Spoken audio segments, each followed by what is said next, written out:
một vòng Việt Nam. Come with me, we'll travel around Việt Nam.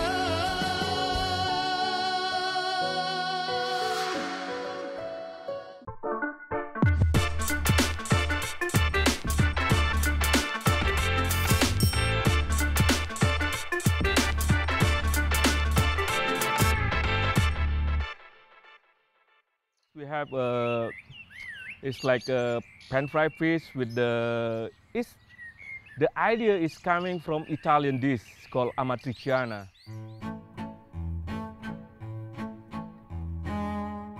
The one I cook it is influenced by the amatriciana. There is capers, there is olive, and there is fresh tomato, and then most of the ingredients, like 80% is local sources. You know, it's from Dalat, for example. You know, the scallop is local, and because we are in the Pacific Ocean.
We have the balance taste from the saltiness from the ham and then sweetness from the pumpkin.